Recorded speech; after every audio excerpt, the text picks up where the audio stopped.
Book 1, Chapter 8 of Michael Strogoff, Courier of the Tsar. Is in the public domain. Michael Strogoff by Jules Verne. Book 1, Chapter 8 Going Up the Kama. The next day, the 18th of July, at 20 minutes to 7 in the morning, the Caucasus reached the Kasan quay, 7 versts from the town. Kasan is situated at the confluence of the Volga and Kasanka. It is an important chief town of the government, and a Greek archbishopric, as well as the seat of a university. The varied population preserves an Asiatic character. Although the town was so far from the landing place, a large crowd was collected on the quay. They had come for news. The governor of the province had published an order identical with that of Nijni Novgorod. Police officers and a few Cossacks kept order among the crowd, and cleared the way both for the passengers who were disembarking, and also for those who were embarking on board the Caucasus, minutely examining both classes of travelers. The one were the Asiatics who were being expelled, the other mujiks stopping at Kasan. Michael Strogoff unconcernedly watched the bustle which occurs at all quays on the arrival of a steam vessel. The Caucasus would stay for an hour to renew her fuel.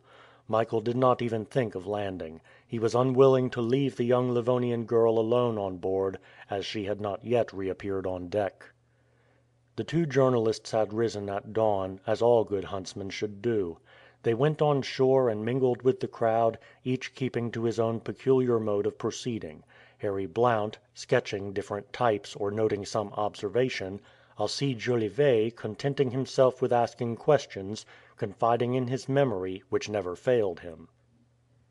There was a report along all the frontier that the insurrection and invasion had reached considerable proportions.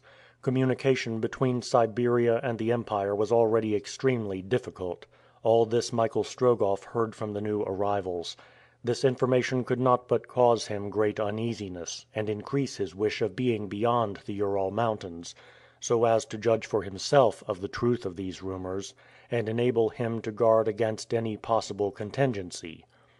He was thinking of seeking more direct intelligence from some native of Kasan, when his attention was suddenly diverted. Among the passengers who were leaving the Caucasus, Michael recognized the troop of Tsiganes, who, the day before, had appeared in the Nijni Novgorod fair. There, on the deck of the steamboat were the old Bohemian and the woman. With them, and no doubt under their direction, landed about 20 dancers and singers, from 15 to 20 years of age, wrapped in old cloaks, which covered their spangled dresses. These dresses, just then glancing in the first rays of the sun, reminded Michael of the curious appearance which he had observed during the night. It must have been the glitter of those spangles in the bright flames issuing from the steamboat's funnel which had attracted his attention. "Evidently," said Michael to himself, "this troop of Tsiganes, after remaining below all day, crouched under the forecastle during the night. Were these gypsies trying to show themselves as little as possible? Such is not according to the usual custom of their race." Michael Strogoff no longer doubted that the expressions he had heard had proceeded from this tawny group, and had been exchanged between the old gypsy and the woman to whom he gave the Mongolian name of Sangarre. Michael involuntarily moved toward the gangway, as the Bohemian troop was leaving the steamboat. The old Bohemian was there, in a humble attitude, little conformable with the effrontery natural to his race.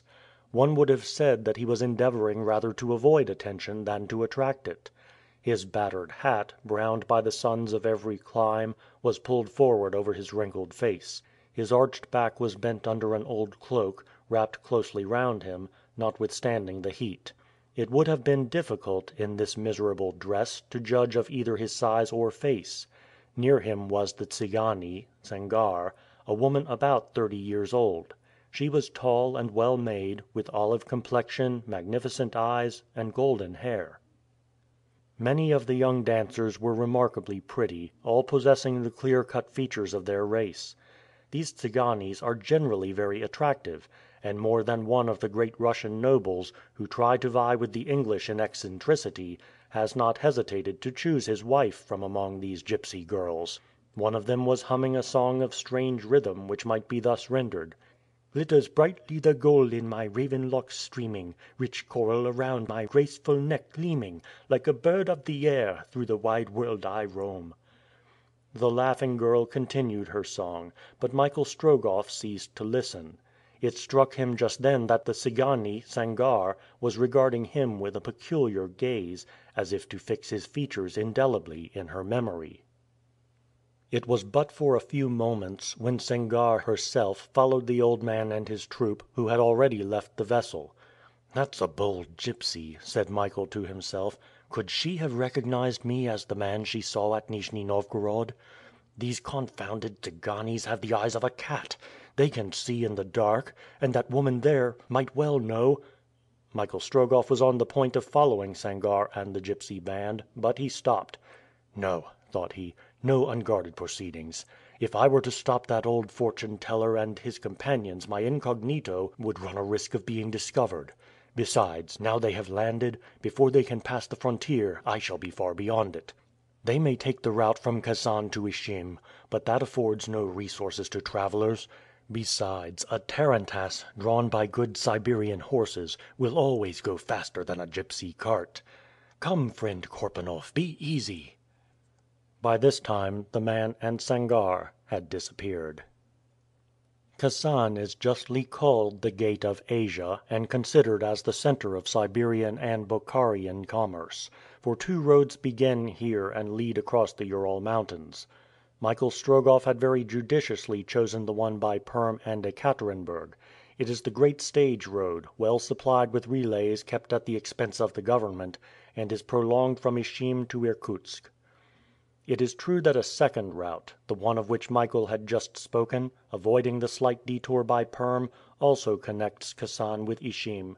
It is perhaps shorter than the others, but this advantage is much diminished by the absence of post houses, the bad roads, and lack of villages.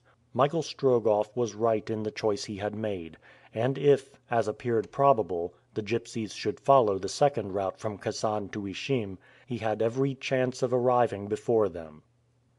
An hour afterwards the bell rang on board the Caucasus, calling the new passengers, and recalling the former ones. It was now 7 o'clock in the morning. The requisite fuel had been received on board. The whole vessel began to vibrate from the effects of the steam. She was ready to start. Passengers going from Kasan to Perm were crowding on the deck. Michael noticed that of the two reporters Blount alone had rejoined the steamer. Was Alcide Jolivet about to miss his passage? But just as the ropes were being cast off Jolivet appeared, tearing along. The steamer was already sheering off, the gangway had been drawn onto the quay, but Alcide Jolivet would not stick at such a little thing as that, so, with a bound like a harlequin, he alighted on the deck of the Caucasus almost in his rival's arms. "I thought the Caucasus was going without you," said the latter. "Bah!" answered Jolivet. "I should soon have caught you up again, by chartering a boat at my cousin's expense, or by traveling post at 20 copecks a verst, and on horseback. What could I do? It was so long a way from the quay to the telegraph office." "Have you been to the telegraph office?" asked Harry Blount, biting his lips. "That's exactly where I have been," answered Jolivet, with his most amiable smile. "And is it still working to Kolyvan?" "That I don't know, but I can assure you, for instance, that it is working from Kasan to Paris." "You sent a dispatch to your cousin?" "With enthusiasm." "You had learnt then?" "Look here, little father, as the Russians say," replied Alcide Jolivet. "I'm a good fellow, and I don't wish to keep anything from you. The Tartars, and Feofar Khan at their head, have passed Semipolatinsk, and are descending the Irtish. Do what you like with that." What? Such important news, and Harry Blount had not known it?